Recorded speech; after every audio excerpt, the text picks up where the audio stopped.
देखिए इकोनॉमी का आज का पहला टॉपिक देखते हैं क्या है आपका, राजकोषीय घाटे का प्रत्यक्ष मुद्रीकरण, जिसको क्या बोला जा रहा है, direct monetisation of fiscal deficit. तो अब देखो ये क्यों न्यूज़ में था, इसके संबंध में कुछ डेटा फैक्ट यहाँ पे दिया है। तो उसको देखने से पहले हम ये समझ लेते हैं कि आपका ये राजकोषीय घाटा क्या होता है और ये प्रत्यक्ष मुद्रीकरण क्या है और इससे ये कैसे लिंक है। ठीक है, पहले इसको समझ लेते हैं, उसके बाद देखते हैं ये क्यों न्यूज़ में था। तो चलो देखते हैं पहले राजकोषीय घाटा क्या है। तो देखो यहाँ पे बताया जा रहा है कि जो आपका राजकोषीय घाटा है वो दरअसल सरकार का जितना कुल आय है, यानी सरकार की टोटल इनकम जितनी हो रही है, चाहे जैसे भी हो रही हो, चाहे वो टैक्स के थ्रू हो रही हो, चाहे फिर या फिर ऋण लेके हो रही हो, या फिर किसी तरह से जो कि ब्याज वगैरह के थ्रू जो कि सरकार को जो कि इनकम सरकार की हो रही है। ठीक है, तो जितनी सरकार की टोटल इनकम है और सरकार ने कितना व्यय किया, यानी एक्सपेंडिचर सरकार का। ठीक है, तो इन दोनों का जो अंतर होगा तो वो और अंतर में अगर देखो सरकार का जो व्यय है उसके आय से अधिक हो गया, यानी जो आपका सरकार का खर्च है, आप ऐसे समझो अगर सरकार जो कि 5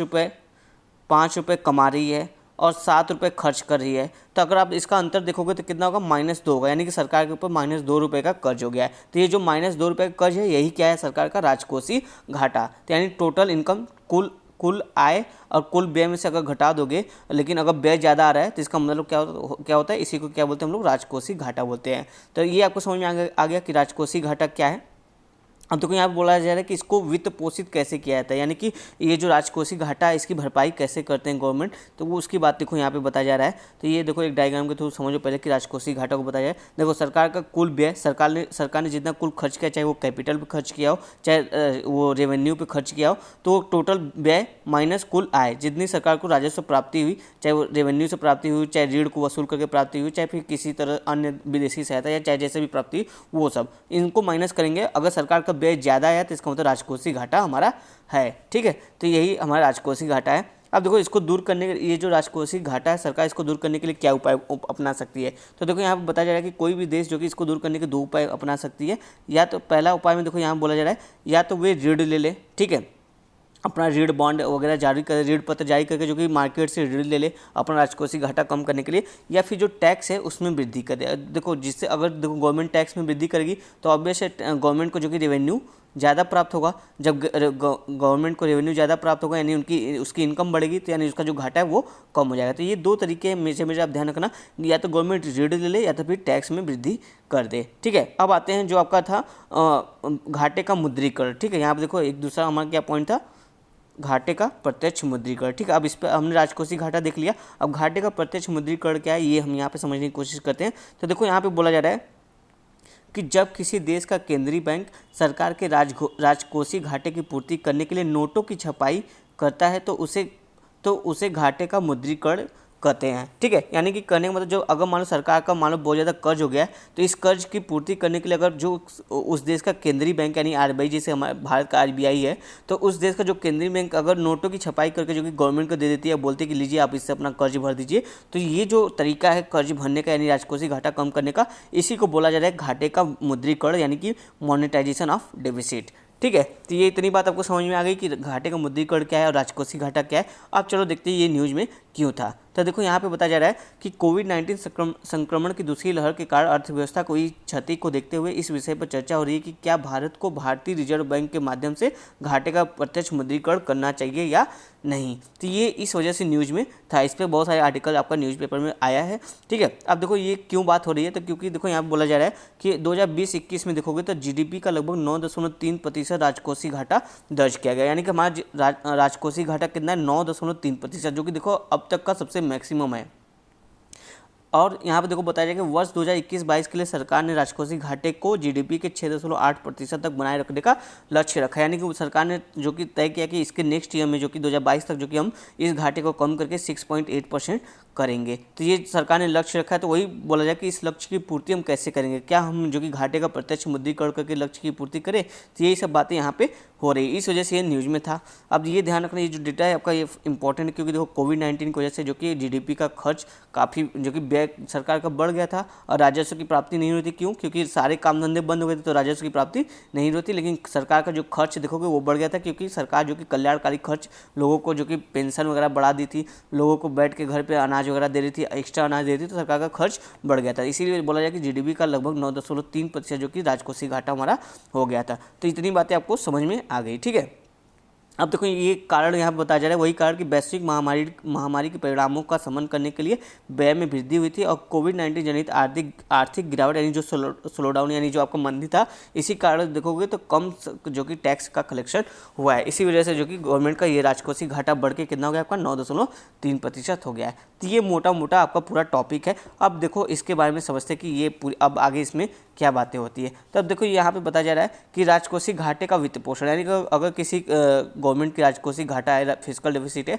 तो उसका भरपाई या फिर वित्त पोषण कैसे किया जाता है। तो देखो यहाँ पे 3 तरीके से बताया जा रहा है। पहला कि ऋण लेना, कि हम ऋण ले ट्रेजरी बिल या बॉन्ड, यानी जो आपका बंद पत्र होता है, जैसे विभिन्न प्रकार के लिखित जारी करके पूंजी बाजार से जो कि उधार लेना, यानी जो आपका कैपिटल मार्केट है उससे ऋण लेना, किस रूप में, बॉन्ड जारी करके या ट्रेजरी बिल जारी करके, ठीक है। एक तो ये तरीका हो सकता है। दूसरा क्या है, राजस्व स्रोतों का विस्तार, यानी आप टैक्स में वृद्धि कर दीजिए जिससे आपके पास राजस्व की प्राप्ति बढ़ जाए।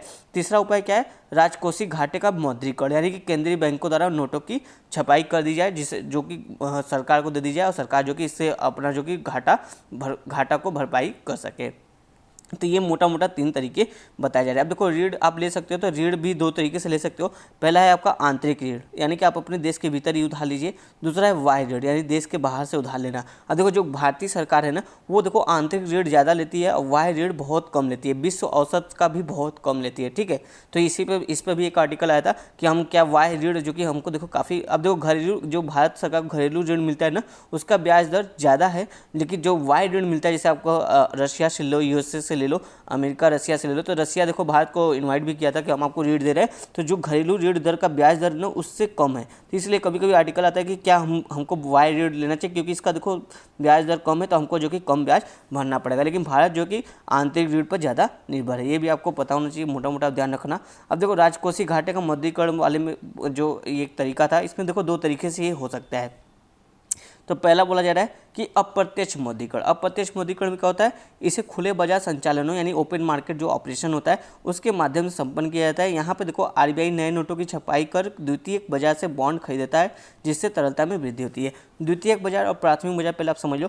जो आपका प्राथमिक बाजार होता है, एक आपका, एक सेकंड ऐसे समझो, एक आपका होता है प्राइमरी मार्केट, ठीक है। तो एक आपका होता है सेकेंडरी मार्केट। प्राइमरी यानी प्राथमिक बाजार, ठीक है, सेकेंडरी यानी आपका द्वितीयक बाजार।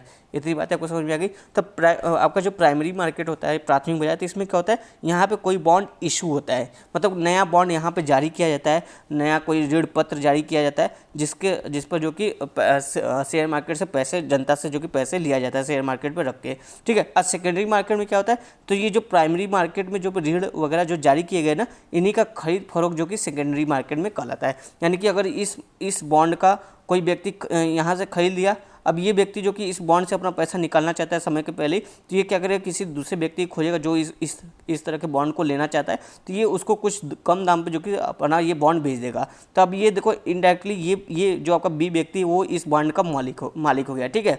तो अब यानी कि ये जो लेन देन हो रहा है ए और बी के बीच में बॉन्ड का, ये किस मार्केट में हो रहा है, ये सेकेंडरी मार्केट में हो रहा है। तो आपको समझ में आ गया कि प्राइमरी मार्केट क्या है और सेकेंडरी मार्केट क्या है, ठीक है।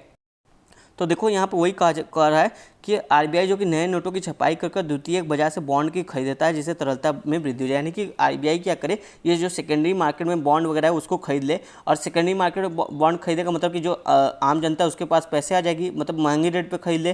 तो इससे क्या होगा, जनता जो कि आरबीआई को बॉन्ड बेच देगी और जनता के पास पैसा आ जाएगा। जब जनता के पास पैसा आ जाएगा तो जनता जो कि इसको इकॉनमी में खर्च करेगी, तो इकॉनमी आपका ग्रोथ फिर से बढ़ जाएगा।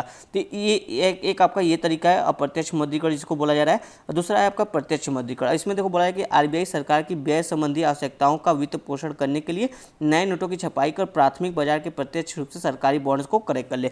यानी कि यहाँ पे एक तरह से ये देखो बात हो रही है कि जो आरबीआई है और ये यहाँ पे मान लो गवर्नमेंट है, आरबीआई क्या करे कि नए नोट छापे, ठीक है। आरबीआई ने मान के चलो कि 100 रुपये, मान के चलो 100 रुपये तो बहुत कम है, लेकिन फिर भी आप मोटा मोटा मान लो 1000 रुपये, ठीक है। 1000 रुपये आरबीआई ने नए नोट छापे और गवर्नमेंट ने यहाँ पे गवर्नमेंट सिक्योरिटी जो कि जारी कर दी। अब आरबीआई क्या करेगा, गवर्नमेंट से ये गवर्नमेंट सिक्योरिटी खरीद लेगा और ये 1000 रुपये जो कि गवर्नमेंट को दे देगा। फिर ये ऑब्लिगेट होगा कि गवर्नमेंट जो कि बाद में इस सिक्योरिटी को आरबीआई से खरीदेगी, लेकिन अभी के लिए जो कि गवर्नमेंट को ये 1000 रुपये मिल गया। अब गवर्नमेंट क्या करेगी, इस पैसा को लेकर जो कि अपनी राजकोषीय घाटे की भरपाई करेगी। तो ये एक तरीका बताया जा रहा है कि आपका, जिसको क्या बोला जा रहा है कि प्रत्यक्ष मौद्रीकरण, ठीक है। उम्मीद आपको समझ में आ गया होगा। अब चलो अब आगे देखो इसमें क्या बात किया जा रहा है आपका। तो आगे देखो वही आपका घाटे का प्रत्यक्ष जो मौद्रीकरण उसी के बारे में बात किया जा रहा है, जो हमने देखा वही बात यहाँ पे की जा रही है। अब देखो इसमें एक पॉइंट और ऐड आ रहा है कि प्रत्यक्ष मौद्रीकरण में यह आवश्यक नहीं है कि वास्तव में नोटों की छपाई की ही जाए, क्योंकि केंद्रीय बैंक इलेक्ट्रॉनिक लेखांकन प्रविष्टि यानी इलेक्ट्रॉनिक अकाउंटिंग एंट्री के माध्यम से भी सरकार के खाते में राशि क्रेडिट कर सकती है। यानी यहाँ पे कहने का मतलब जो आरबीआई है और ये मान के चलो आपका गवर्नमेंट है, अब जरूरी नहीं कि आरबीआई जो कि नए नोट छापे और उसके बाद जो कि ये नए करेंसी जो कि गवर्नमेंट को दे। करेंसी करने का मतलब ये नगद राशि जरूरी नहीं कि आरबीआई जो कि गवर्नमेंट को दे। यहाँ पे आरबीआई क्या कर सकती है, नए नोट छापे बगैर गवर्नमेंट के अकाउंट में दिखा देगी कि हमने इनको 1 लाख रुपए, जैसे बैंक एक बैंक से दूसरे बैंक में अकाउंट पैसे जाते हैं ना, उसी तरह आरबीआई जो कि अपना अकाउंट का पैसा जो कि गवर्नमेंट को, जो कि गवर्नमेंट के अकाउंट में जो कि डाल देगी, 1 लाख करोड़ 10 लाख करोड़ जितना भी डालना होगा उतना डाल देगी। यहाँ पे देखो नए नोट आरबीआई नहीं छापती है, तो ये भी एक तरीका है आपका प्रत्यक्ष मॉनेटाइजेशन का। यहाँ पे मतलब कि नोट छापे बगैर जो कि गवर्नमेंट को जो कि आरबीआई ने पैसे दे दिए हैं। तो वही बोला जाए कि यहाँ पे हालांकि आवश्यक नहीं कि नए नोटों की छपाई की जाए। यहाँ पे देखो जो आपका एक इलेक्ट्रॉनिक अकाउंटिंग एंट्री है उसके जरिए भी जो कि गवर्नमेंट को आरबीआई पैसे दे देती है। अब देखो इसका लाभ क्या है, तो बोला जा रहा है यहाँ पे कि इस प्रक्रिया से आर्थिक प्रणाली यानी अर्थात बाजार में कुल मुद्रा की आपूर्ति में वृद्धि होता है। देखो अब गवर्नमेंट के पास पैसा ज़्यादा आएगा तो गवर्नमेंट उसको खर्च करेगी, तो इससे मार्केट में जो कि पैसा जो कि बढ़ेगा, मार्केट में पैसा ज़्यादा आएगा। ठीक है, तब इससे क्या होगा, तो इस जब मार्केट में पैसा ज़्यादा आएगा तो देखो बोला जा रहा है कि इससे देखोगे जो आपका मार्केट की जो मंदी है यानी किसी कोई आर्थिक संकट है या मंदी के दौरान देखोगे तो अर्थव्यवस्था को प्रोत्साहन मिलती है, जिससे अत्यधिक व्यापक मात्रा में नोटों की छपाई की जाती है। तो यही बात यहाँ पर कहा जाए। और जो देखो ये घाटे का प्रत्यक्ष मुद्रीकरण इस तरह से हो जाए, नोटों की छपाई करके या फिर अकाउंट में ट्रांसफर करके, इस तरह की बात, तो इसको क्या बोलते हैं, हेलीकॉप्टर मुद्रा। तो ये ध्यान रखिएगा, आपको प्रीलिम से पूछा जा सकता है कि हेलीकॉप्टर मुद्रा रिलेटेड टू, 4 विकल्प दे दिया जाएगा, तो आपको पता होना चाहिए कि घाटे के प्रत्यक्ष मुद्रीकरण से संबंधित है आपका हेलीकॉप्टर मुद्रा। तो ये हमने थोड़ा सा घाटे के प्रत्यक्ष मुद्रीकरण के बारे में देखा। अब थोड़ा सा जो भारत में घाटे का प्रत्यक्ष मुद्रीकरण है उसका थोड़ा सा बैकग्राउंड या इतिहास समझते हैं कि कैसे कैसे इसके बारे में जो कि आरबीआई ने क्या क्या एक्शन लिया है या फिर कैसे कैसे इसको जो कि रेगुलेट वगैरह किया है। तो यहाँ पर देखो बोला जा रहा है वर्ष 1997 तक घाटे का स्वतः मुद्रीकरण होता था। यानी कहने का मतलब यहाँ पे देखो बोला है कि वर्ष 1997 तक भारत ने घाटे के स्वतः मुद्रीकरण की प्रणाली अपनाई थी। केंद्र सरकार की नकदी असंतुलन की भरपाई करने के लिए आरबीआई द्वारा केंद्र की ओर से एक एडहॉक ट्रेजरी बिल जारी किया जाता था, जो कि देखो अल्पकालीन जो कि ऋण पत्र होता था। ज्ञातव्य है कि ये एडहॉक ट्रेजरी बिल निश्चित दर पर तथा स्वतः रूप से जारी किए जाते थे, जिन्हें आरबीआई स्वयं के लिए जारी करता था। कहने का तात्पर्य है कि ये जो आपका एडहॉक ट्रेजरी बिल होता था इसको आरबीआई जारी करता था गवर्नमेंट की तरफ से, और आरबीआई ही इसको खरीद लेता था। ठीक है, इसको आरबीआई स्वतः ही खरीद लेता था और इसका जो पैसा होता था वो गवर्नमेंट को दे देता था। तो यानी 1997 तक जो कि राजकोषीय घाटे की भरपाई कुछ इस तरह से की जाती थी आपका एडहॉक ट्रेजरी बिल के जरिए। फिर देखो यहाँ पर बोला जा रहा है कि एक यहाँ पे देखो बोला जाए कि एडहॉक ट्रेजरी बिल्स के माध्यम से वित्त पोषण को पूर्णतः चरणबद्ध रूप से समाप्त करने के लिए वर्ष 1997 में आरबीआई और भारत सरकार के मध्य एक समझौते पर हस्ताक्षर किया गया। इसके पश्चात देखोगे तो इस कार्यप्रणाली को 1 अप्रैल 1997 से अर्थोपाय अग्रिम या फिर वे एंड मीन्स एडवांस की प्रणाली प्रतिस्थापित की गई। अब देखो ये वाला जो एडहॉक ट्रेजरी बिल था, इस सिस्टम को क्यों हटाया गया, क्योंकि इससे क्या होता था मार्केट में पैसा बहुत ज़्यादा आता है, यानी कि आरबीआई को बार बार जो कि नोटों की छपाई करनी होती थी। अब देखो आरबीआई अगर बार बार नोटों की छपाई करेगा, यानी कि जो नोट है, मुद्रा है, भारतीय मुद्रा है, वो मार्केट में बहुत ज़्यादा हो जाएंगे। तो एक तरह से देखो जब हम किसी चीज़ का आयात या निर्यात करेंगे तो हमको वो चीज़ महंगा पड़ेगा। अगर हम किसी चीज़ का आयात करेंगे तो महंगा पड़ेगा। या क्यों, क्योंकि अगर देखो जब रुपये की मात्रा बढ़ जाएगी और डॉलर की कमी है, रुपये की मात्रा बढ़ती जा रही है। ठीक है, तो यहाँ पे जो 1 रुपये आपका होगा डॉलर के सापेक्ष देखोगे, एक सेकंड में इसको रफ करता हूँ। हाँ, जो आपका 1 रुपये होगा, अगर आप इससे डॉलर के सापेक्ष देखोगे, जब अगर रुपए की मात्रा बढ़ गई है और आप जो कि अधिक से अधिक नोट छापे जा रहे हो तो रुपए की मात्रा बढ़ती जा रही है, तो इससे क्या होगा, जो 1 रुपये की वैल्यू है वो डाउन हो जाएगी, वो गिर जाएगी। यानी कि जो पहले अगर मान के चलो $1 पहले अगर 60 रुपये के बराबर था, तो अब $1 जो कि 80 रुपये के बराबर हो जाएगा। तो यानी इससे देखो हमारा आयात निर्यात तो बढ़ेगा, लेकिन आयात जो कि महंगा हो जाएगा। मतलब हमको अगर तेल वगैरह इंपोर्ट करना होगा तो काफ़ी महंगा पड़ेगा। तो इस वजह से बोला जाए कि इस वजह से जो कि आरबीआई ने बोला कि ये जो एडहॉक ट्रेजरी बिल्स वाला सिस्टम है ना, पैसे छाप के गवर्नमेंट को देना, ये हम जो कि ख़त्म करते हैं, इसको बंद करते हैं।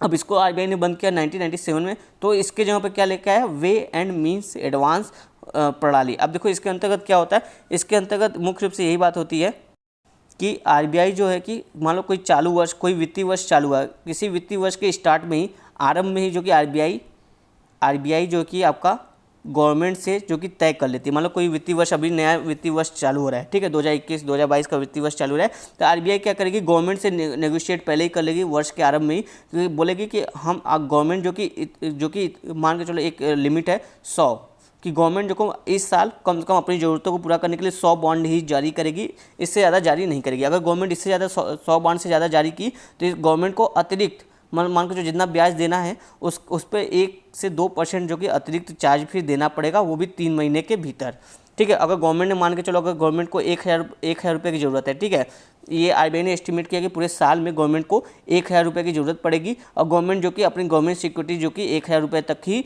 जो कि जारी करेगा। अगर मान के चलो कि कोई कारणवश जो कि गवर्नमेंट को और ज़्यादा पैसे की ज़रूरत पड़ गई, तो गवर्नमेंट अगर इससे ज़्यादा पैसे आरबीआई से ले रही है कि गवर्नमेंट सिक्योरिटी देके, तो इसमें क्या होगा, आरबीआई जो कि गवर्नमेंट को पैसा तो देगी, बिल्कुल देगी, लेकिन अब क्या करेगी, जो ब्याज दर पहले मान के चलो 3% रखता था, अब इस पर प्लस 3% प्लस 1 या 2% जो कि और लगेगा ब्याज दर, और ये जो पैसा अतिरिक्त पैसा जो आरबीआई ने दिया है, इसको गवर्नमेंट को 3 महीने के भीतर जो कि लौटाना पड़ेगा। अगर मान के चलो गवर्नमेंट ने 3 महीने के भीतर नहीं लौटाया, तो अगर अगले और 2 महीने बाद अगर लौटा रहा है, तब ये जो ब्याज दर है 3 + 2%, ये बढ़ के क्या हो जाएगा, 3 + 2 + 1% और बढ़ जाएगा। यानी कि ब्याज दर ये कंटिन्यू गवर्नमेंट का बढ़ता रहेगा, गवर्नमेंट को अधिक से अधिक जो कि कर्ज भार बढ़ता रहेगा। इससे क्या होगा, गवर्नमेंट जो कि कम से कम जो कि गवर्नमेंट सिक्योरिटी इशू करेगा, और जितना उसका साल का एस्टिमेट बना है उससे ज़्यादा जो कि व्यय नहीं करेगा। तो इस तरह से गवर्नमेंट पर लगाम लगाने के लिए जो कि आरबीआई ने way and means advance system लेके आया था। अगर आपको ये चीज़ नहीं समझ में आया एक बार में, तो एक बार वीडियो रिवाइज कीजिएगा, आपको और अच्छे से समझ में आ जाएगा ये चीज़। फिर देखो, ये जो आपका राजकोषीय घाटे का विमुद्रीकरण करना था, भरपाई करना था, उसका देखो 2006 से 2018 के बीच में कैसे प्रत्यक्ष मुद्रीकरण पर प्रतिबंध लगा। तो इस समय देखो आपका एफआरबीएम एक्ट 2003 आ गया था, ठीक है। अब एफआरबीएम एक्ट जो कि आपका 2006 1 अप्रैल 2006 को जो कि आरबीआई ने इसको लागू किया था, तो इसमें ये कहा गया कि गवर्नमेंट जो आपकी आरबीआई है, वो गवर्नमेंट की सरकारी यानी जो गवर्नमेंट सिक्योरिटी है उसकी खरीद पर पूर्णतः रोक लगा दी गई। यानी कि जो पहले एक साल के एस्टिमेट में होता था कि गवर्नमेंट को इतनी ज़रूरत है, वो इतनी जो कि एक साल में गवर्नमेंट सिक्योरिटी जारी कर सकता है, लेकिन क्या होता था, कई बार गवर्नमेंट जो कि अतिरिक्त खर्च कर देती थी, इससे ज़्यादा जो कि उसको पैसे की आवश्यकता होती थी, तो गवर्नमेंट फिर से सिक्योरिटी लाती थी। तो बोला गया कि अब इस बार जो कि गवर्नमेंट दोबारा सिक्योरिटी नहीं लाएगी, आरबीआई जो कि दोबारा अगर गवर्नमेंट सिक्योरिटी इशू कर दी तो आरबीआई उसको नहीं खरीदेगी, आरबीआई उनको गवर्नमेंट को पैसा नहीं देगी। तो एफआरबीएम एक्ट 2003 के तहत आपका ये सिस्टम जो कि लागू कर दिया गया, जो कि 2006 से 2018 तक चला। फिर देखो यहाँ पे बोला जा रहा है कि एफआरबीएम एक्ट 2003 जो था, उसमें देखो वर्ष 2017 में संशोधन किया गया। इसमें देखो एक आपका मोचन खंड यानी एस्केप क्लॉज जो कि ऐड किया गया, जो विशेष परिस्थितियों में घाटे के मुद्रीकरण की अनुमति देता है। यानी कि जो आपका एस्केप क्लॉज जोड़ा गया 2017 में संशोधन करके, तो इसमें क्या होगा कि अगर कोई मान लो विशेष परिस्थिति आ गई, तो वहाँ पे देखो घाटे का मुद्रीकरण कर सकता है आरबीआई गवर्नमेंट के लिए, ठीक है। अभी तक जो क्या था, यहाँ पे देखो जो आपका एफआरबीएम एक्ट आया था, इसके तहत ये बोला गया था कि गवर्नमेंट सिक्योरिटी जितना एक साल में एस्टिमेट करना था वो एक बार कर ली, तो उसके बाद गवर्नमेंट सिक्योरिटी गवर्नमेंट और नहीं जारी कर सकती है, उससे जो गवर्नमेंट सिक्योरिटी जारी करके जो कि आरबीआई से पैसा नहीं ले सकती। लेकिन यहाँ पे बोला गया संशोधन करके 2017 में कि अगर कोई विशेष परिस्थिति आती है, जैसे मान के हम बोलो, जैसे देखो राष्ट्रीय आपदा आती है, कृषि विफलता आती है, मतलब जहाँ पे पैसों की जरूरत बढ़ जाती है, कल्याणकारी व्यय बढ़ जाता है, तो ऐसी स्थिति में जो कि घाटे का मुद्रीकरण करने की अनुमति थोड़ी मात्रा में जो कि आरबीआई को देता है गवर्नमेंट के लिए, ठीक है। तो ये पूरा जो कि अब तक का इतिहास रहा आपका प्रत्यक्ष मुद्रीकरण के बारे में, कि कैसे कैसे जो कि ये आरबीआई ने इसकी शुरुआत की 1987 से लेकर 2018 तक का अब तक का लेखा जोखा पूरा हमने यहाँ पे देखा, ठीक है। तो अब देखो यहाँ बोला जाए कि वर्तमान समय में जो कि प्रत्यक्ष मुद्रीकरण की मांग क्यों की जा रही है, इसके पीछे क्या कारण है कि अब हम जो कि फिर से बोले कि प्रत्यक्ष मुद्रीकरण हमको करना है। तो देखो इसके पीछे तर्क दिया जाता है कि रिकवरी, यानी कि अर्थव्यवस्था देखो कोविड-19 कारण अभी काफ़ी जो कि मंदी में है, तो उसकी पुनर्बहाली के लिए जो कि जो कि मार्केट में पैसा जो कि बहाना जरूरी है। अगर मार्केट में पैसा आएगा तभी लोग खर्च करेंगे, तभी जो कि आर्थिक वृद्धि देखने को फिर से मिलेगी। तो इसके लिए देखो यहाँ पर बोला जाता है। फिर देखो यहाँ बोला जाए कि अपस्फीति यानी डिफ्लेशन का शमन करना, तथा मध्यम मुद्रा स्फीति, यानी कि देखो अभी देखो कि बहुत से चीज़ों के दाम जो कि गिर गए क्योंकि उसकी मांग कम हो गई है। तो इसलिए बोला कि जो डिफ्लेशन है उसको जो कि कम करना, यानी मांग को फिर से जो कि जागृत करना, मांग में वृद्धि करना, जिससे देखो मध्यम मॉडरेट आपका इन्फ्लेशन जो कि मार्केट में बना रहे। फिर नेक्स्ट पॉइंट बोला जाए कि क्यों जरूरत पड़ी है, कि जो आपके वित्तीय स्थिरता है इसको बनाए रखने के लिए जो कि आपकी ज़रूरत पड़ी है। क्यों? क्योंकि देखो यहाँ पर बोला जा रहा है कि अगर देखो राजकोषीय घाटा लगातार बढ़ता रहा ना, तो इससे देखो जो वित्तीय स्थिरता है वो खतरे में पड़ जाएगी। तो इसलिए राजकोषीय घाटा जो कि बहुत ज़्यादा ना बढ़े, इसके लिए जो कि वित्तीय स्थिरता यानी फाइनेंशियल स्टेबिलिटी लाने के लिए जो कि आपका मार्केट में पैसा बहाना जरूरी है। इसके लिए जो कि नोटों की छपाई आप करना जरूरी है। फिर देखो बोला जा रहा है नेक्स्ट पॉइंट में कि तरलता का समावेश हो मार्केट में।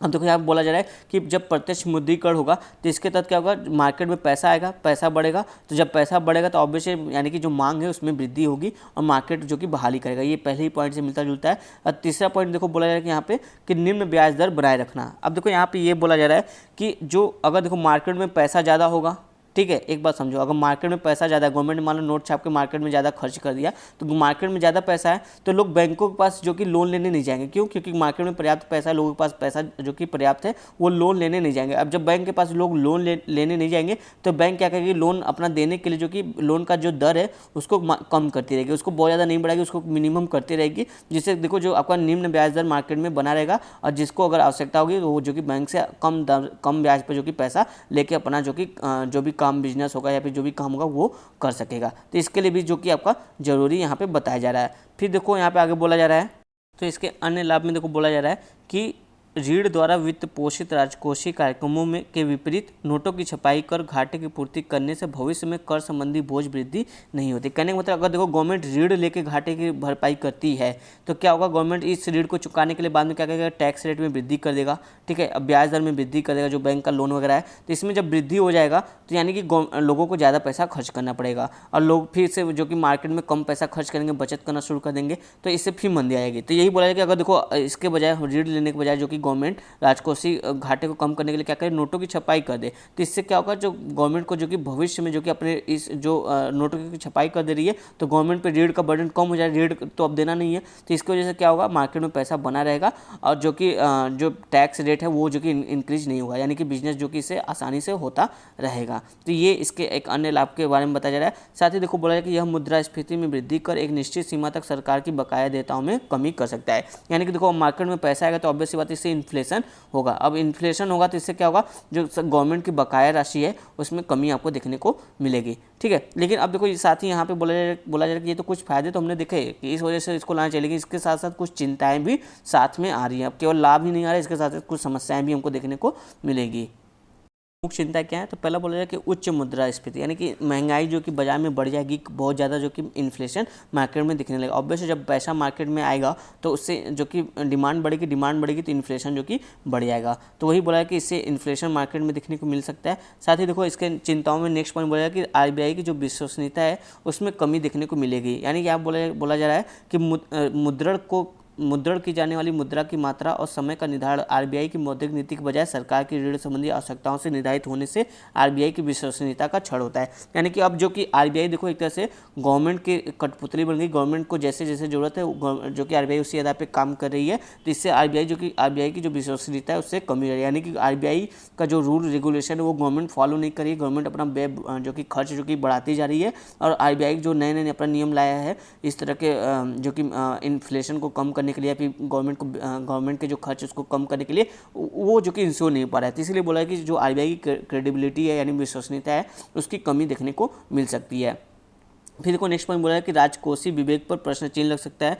यानी कि जो यहाँ पर बोला जा रहा है कि भारत द्वारा पहले ही 3% के राजकोषीय घाटे के लक्ष्य को प्राप्त करने की समय सीमा को कई बार आगे बढ़ाया जा चुका है। और देखो पहले जो आपका FRBM एक्ट आया था तो उसमें ये बोला गया था कि जो भारत का राजकोषीय घाटा है वो GDP का 3% तक हमको सुनिश्चित करना है, जो कि अगले 2 साल में पूरा करना है, फिर 3 साल में पूरा करना है। ऐसे ऐसे करके ये डेट जो कि काफ़ी बार आगे बढ़ चुका है और अभी तक हम जो कि इसके 3% वाला जो टारगेट उसको पूरा नहीं कर पाए। और अभी भी देखो वर्तमान में 9% के आसपास जो कि फिस्कल डेफिसिट बढ़ गया है। तो इसीलिए बोला जाए कि जो राजकोषीय विवेक यानी कि जो राजकोष जो आपका घाटा है उसको प्रबंधन मैनेजमेंट करने के संबंध में उसके जो बुद्धिमत्ता है उस पर जो कि प्रश्न चिन्ह लग सकता है, उस पर सवाल उठ सकते हैं। फिर साथ ही देखो बोला जाए कि राजकोषीय प्रभुत्व भी खतरे में आ सकता है। यानी कहने का मतलब यहाँ पे देखो बोला जा रहा है कि इससे देखो जो आपका केंद्रीय बैंक है उसकी स्वतंत्रता भी प्रभावित होती है। क्यों? क्योंकि वही ऊपर वाला जो हमने पॉइंट देखा था कि अगर केंद्रीय बैंक की जो बातें कर रही है वो गवर्नमेंट नहीं मान रही है, गवर्नमेंट अपना जो कि व्यय बढ़ती करती जा रही है, तो इसमें क्या होगा, आरबीआई देखो विवश हो जाएगा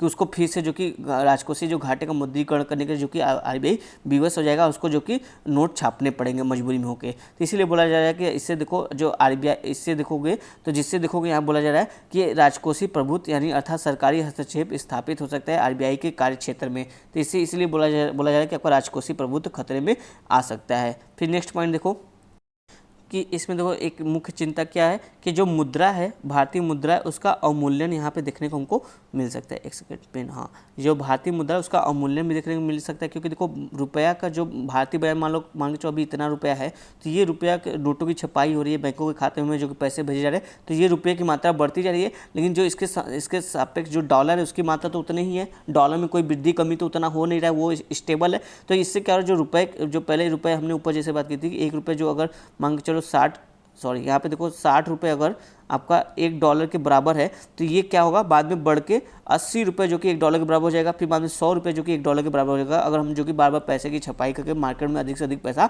बहाएंगे तो इसीलिए बोला जा रहा है कि यहाँ पे देखो जो आपूर्ति मांग है उसमें असंतुलन हो जाएगा, जिसके कारण भारतीय रुपये का अवमूल्यन हो सकता है। तो ये भी जो कि सही नहीं है। अब देखो वे फॉरवर्ड बताया जा रही है, कुछ चिंताएं भी बताई जा रही है, जिसको बोला जा रहा है कि इस तरह का जो कि आगे जो कि इस तरह कदम उठाना सही नहीं होगा भारतीय बाजार के लिए, अगर दीर्घकालिक अवधि में आप देखो तो। यानी एक तरह से कहा जाए जो आपका ये पैसे बहाकर, बाजार में पैसे बहाकर जो कि आर्थिक मंदी से उबरने की बात की जा रही है, ये शॉर्ट टर्म इलाज हो सकता है, पर लॉन्ग टर्म में इसके काफ़ी ज़्यादा जो कि हमको दुखदायी, एक तरह से कह लो बहुत ज़्यादा जो कि कठिन स्थिति देखने को मिल सकता है भारतीय बाजार के संदर्भ में।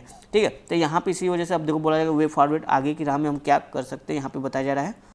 तो देखो वे फॉरवर्ड में बोला जा रहा है पहला पॉइंट कि प्रत्यक्ष मुद्रीकरण से पहले राजकोषीय घाटे का उत्पादक उपयोग, यानी कि यहाँ पे पहले हमको जो कि प्रत्यक्ष मुद्रीकरण करने से पहले ये देखना चाहिए कि अगर राजकोषीय घाटा अगर हम मुद्रीकरण करते हैं तो जो हमारा राजकोषीय घाटा है ये कैसे फिर बाद में कम हो सकता है। इन सभी डेटा आंकड़ों का विश्लेषण करने के बाद ही जो कि हमको प्रत्यक्ष मुद्रीकरण करना चाहिए कि कैसे जो कि इसकी भरपाई हम लोग कर सकते हैं। वो पूरा एक प्लान होना चाहिए, प्लान को पूरा, वो भी ऐसा नहीं कि प्लान हवा होना चाहिए, वो प्लान इम्प्लीमेंट होने वाला होना चाहिए जिसको लागू किया जा सके। इस तरह से पूरा एक प्रॉपर प्लान बनाने के बाद ही जो कि हम इस तरह की चीज़ें करें। फिर देखो साथ ही बोला जाए कि विकल्पों का अन्वेषण करना, यानी कि हम देखो जो कि नोटों की छपाई न करें बल्कि इसके जगह पर कुछ और अल्टरनेटिव देखें। जैसे बोला जाए कि सरकार जो कि जनता को कोविड बॉन्ड जो कि जारी कर अपनी ऋण संबंधी आवश्यकताओं का कुछ हिस्सा जुटा सकती है। यानी गवर्नमेंट क्या करे, कोविड बॉन्ड एक इशू करे, नोट की छपाई न करे बल्कि कोविड बॉन्ड इशू करे, और जो जनता है वो जो कि इस बॉन्ड को खरीदे, इस पर जो कि गवर्नमेंट जो कि कुछ ब्याज देगी, और इससे देखो गवर्नमेंट के पास जो कि पैसा आएगा, और गवर्नमेंट जो कि इस पैसे का प्रयोग करके अपना जो कि घाटा है उसको कुछ हद तक कम कर सकती है। तो ये एक हो सकता है विकल्प का जो कि प्रयोग किया जाए। फिर साथ ही देखो बोला जाए कि अंतिम उपाय के रूप में प्रत्यक्ष मुद्रीकरण का उपयोग करना, यानी कि बोला कि जो अगर आपको प्रत्यक्ष मुद्रीकरण करना ही है तो वो ये आपका अंतिम उपाय होना चाहिए। जब आपको कोई रास्ता ना सूझे तब जो कि आपका प्रत्यक्ष मुद्रीकरण उपयोग करना चाहिए, यानी कि नोटों की छपाई वगैरह करना चाहिए। तो देखो बोला जाए कि आरबीआई वर्तमान में नोटों की छपाई कर रहा है और सरकारी प्रतिभूति अधिग्रहण कार्यक्रम government security acquisition programme GSAP के माध्यम से द्वितीयक बाजार से बॉन्ड खरीदा, यानी कि जो आरबीआई है वो गवर्नमेंट सिक्योरिटी को सेकेंडरी मार्केट से खरीद रहा है।